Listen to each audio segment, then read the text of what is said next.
ओय मेरे बिट्टल, ये रहा बिट्टल। ही आहे काठेवाडी, मस्त आहे ना काठेवाडी। आणि ही आपली उस्मानाबादी गावरान आणि हा आपला रणदेवया। नमस्कार मित्रांनो, मी ओमराज रंदे आपणा सर्वांचं पुन्हा एकदा नवीन ब्रँड न्यू व्हिडिओमध्ये स्वागत करत आहे। मित्रांनो, जबरदस्त टॉपिक आहे बघा, बिटल शेळी पालन करावं का उस्मानाबादी शेळी पालन करावं।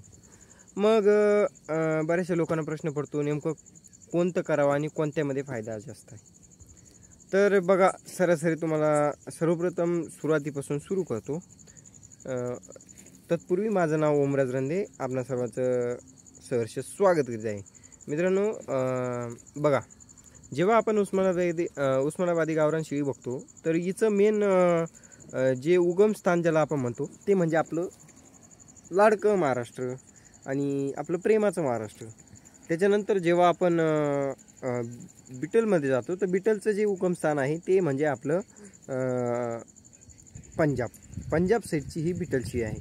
तर महाराष्ट्राच्या वातावरणात सेट होती का, तर होती, काहीच अडचण नाही। बिटलला महाराष्ट्राच्या वातावरणात सेट व्हायला काही अडचण येत नाही एवढी, पण शक्यतो तुम्ही डायरेक्ट पंजाब ओरली ब्रीड घेण्यापेक्षा महाराष्ट्रात सेट झालेल्या शेळ्यांची पिल्लं घेतली तर तुम्हाला कधी चांगलं। पिल्लं घेतली म्हणजे काय, आता समजा इथं सेट झालेल्या शेळीची जर तुम्हाला बकरी पाट भेटत असली तर ते कधी घेतलेलं कधी चांगलं, कारण त्यांनी 2-5 महिने 12 महिने इथं खाल्लेले आहे या वातावरणात आणि ते सेट व्हायला अडचण देत नाही आणि नुकसान होण्यास टळते। बघा, आता उत्पन्नाच्या बाबीनुसार जर पाहिलं तर क्वालिटीनुसार बिटलमध्ये तुम्ही किमती तर ऐकलेलेच असेल आणि हो, विकतही त्या भावामध्ये एक बकरू 1.5 2 महिन्याचे बकरं लोक एक 7,000पासून ते 50,000 रुपयापर्यंत, 60,000 रुपयापर्यंत 1.5 महिन्याचं पिल्लू बिटलमध्ये विकतात।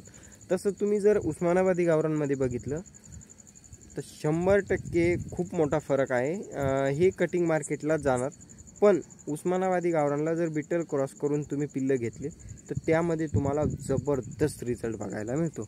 बघा, आता यांच्यामध्ये फरक काय काय आहे। सर्वप्रथम जेव्हा आपण उस्मानाबादी 5 शेळ्या घ्यायला जातो तर आपल्याला जास्तीत जास्त एक 60,000 रुपये लागू शकते। 12,000 रुपयानं जर आपण पैसे धरले, 12,000 जर पैसे धरले तर 60,000 रुपयात आपलं शेळी पालनाची सुरुवात होती उस्मानाबादी गावरानमध्ये। आणि त्याच ठिकाणी जर बिटल घ्यायला गेलं तर तुम्हाला 2 शेळ्यांनाच 60-70,000 रुपये लागू शकते, जास्तही लागू शकते जर चांगल्या क्वालिटीचे घ्यायचे म्हणले तर। हे गणित कुठंतरी बघून घ्यावं लागतं। आणखी एक गोष्ट, आता त्या उस्मानाबादी गावरान शेळ्या जर आपण चांगल्या आपल्या बघून घेतल्या तर 5 शेळ्यामध्ये एखाद्या शेळीला थोडाफार काही प्रॉब्लेम येऊ शकतो किंवा मग 5ही शेळ्या सेट होऊन जातात।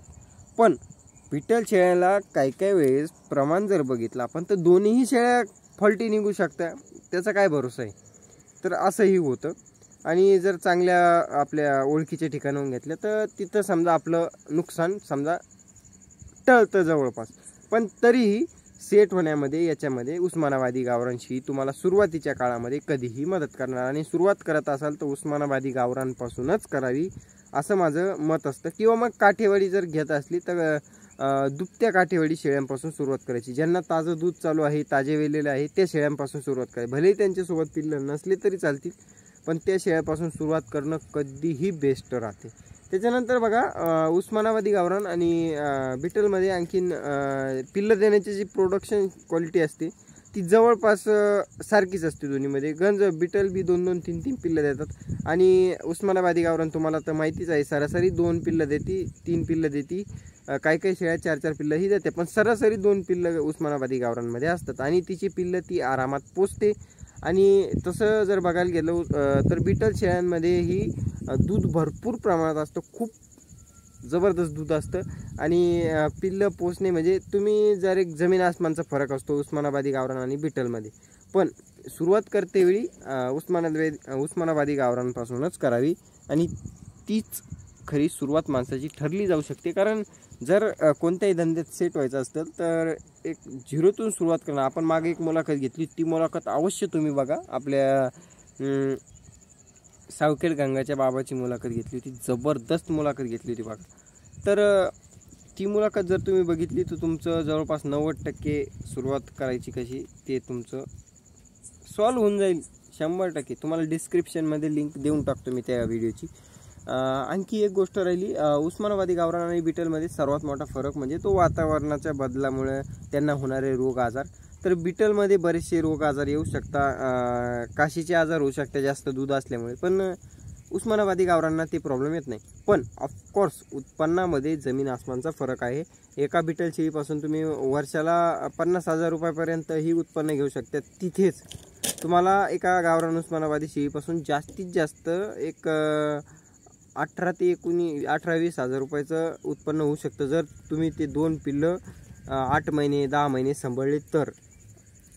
आणि तसं जर टॉप क्वालिटीच्या बिटल शेळ्या असल्या तर 2 शेळ्यांपासून तुम्ही लाख रुपयाचं उत्पन्न घेऊ शकता. पण त्याला त्या क्वालिटीच्या शेळ्या असायला हव्या, त्यांची लागवडही त्या क्वालिटीच्या बोकडाने व्हायला हवी. पण हा मेन फरक आहे बघा त्यांच्यामध्ये. आता उस्मानाबादी गावरांचं प्रोडक्शन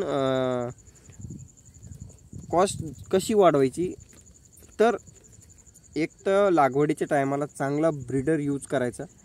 चांगला म्हणजे कसा, भक्कम मोठा 2 दात 4 दात झालेला. 2 दात 4 दात आता बरेच लोक विचारतात का बा, तर प्रॉब्लेम असा असतो बघा, जेव्हा आपण कवळ्या बोकडांना लागवड करतो ना, एक 6 महिने 8 महिन्याच्या बोकडांना, तर ते त्यावेळेस ॲबॉर्शन होण्याचे चान्सेस वाढतात शेळीचे, किंवा मग कवळे पिल्लं होतात, पिल्लं कमकुवत असतात. तर हे प्रमाण वाढतं, कारण ते बोकडाचे शुक्राणू स्ट्रॉंग झालेले नसतात असंही तुम्ही म्हणू शकता. तर त्या हिशोबानं जर तुम्ही बघितलं तर मोठा बोकड यूज करायचा कधीही. त्याची छाती अशी फडभक्कम दिसली पाहिजे, असा रुबाबदार पाहिजे, चौड पाहिजे त्याच्या अंगात, आणि ॲग्रेसिव्ह पाहिजे बोकड, तेव्हाच त्याचे पिल्लं हे टॉप क्वालिटीचे येत असतात. बाकी हीच आणि हो, त्या बोकडाची आई ही चांगल्या दुधाची असली पाहिजे, जेणेकरून आपल्या पुढे येणाऱ्या पाठीला जास्त दूध राहील आणि येणाऱ्या बोकडांना जास्त वजन राहील. ह्या 2 गोष्टीची तुम्ही दक्षता घ्यायची. आणि शक्यतो होईल तेवढं एक 2-4 झोपे जाऊन द्या आणि घरचीच चांगली ब्रीड तयार करा. चांगल्या बिटलचा बोकड आणा, त्याच्यापासून प्रोडक्शन घ्या, पुन्हा ज्या पाठी येतील त्यांना दुसऱ्या चांगल्या बिटलच्या बोकडांना क्रॉस करा. असं करत करत आपल्या घरीही तुम्ही बिटल तयार करू शकता चांगल्या पद्धतीचं. तर बघा, थोडंसं डोकं वापरलं तर खूप मस्त प्रोडक्शन काढता येईल. आणि कोणाला व्हॉट्सअप ग्रुपमध्ये ॲड व्हायचं असेल 87 66 93 14 08 नंबर आहे, मेसेज करा, तुम्हाला ग्रुपमध्ये ॲड करतो. थोडंसं मानधन तुम्हाला द्यावं लागेल, कारण काय असतं, फुकट ॲड केलं का लोक लिफ्ट होऊन जातात. त्याच्यामुळं थोडेफार पैसे घेतले म्हणजे त्यांना बी थोडीफार किंमत राहते. फुकटच्या गोष्टीची किंमत नाही लोकांना. असो, ती गोष्ट जाऊ द्या. नसलं बी ॲड व्हायचं तरी चॅनलला सबस्क्राईब करून घ्या, व्हिडिओला लाईक करून घ्या. आणि कोणाला खरंच काही लईच मोठी अडचण आली तर नक्कीच मेसेज करा, तुम्हाला रिप्लाय करीन. आणि लईच मोठी अडचण आली तर फोनही करू शकता. पण हो, ग्रुपमधून लेफ्ट झालेल्या लोकांना आपण मदत करणार नाही, कारण त्यांना किंमत नसते. बाय बाय, भेटूया पुढच्या व्हिडिओमध्ये. व्हिडिओ कसा वाटला नक्कीच कमेंट करून सांगा. याच्यामध्ये तुम्हाला जास्त बकऱ्या दाखवल्या नाही का, तर सध्या अंधार पडलेला आहे आणि 2-3 दिवसापासून थोडं गावाला गेलो, काय आता कसं सांग. हां, आणि आता जी सुरुवातीला उस्मानाबादी गावरान शेळी पाहिली ही आहे रंदे भैया शेळीपालन फार्मवरच्या नवीन खरेदी.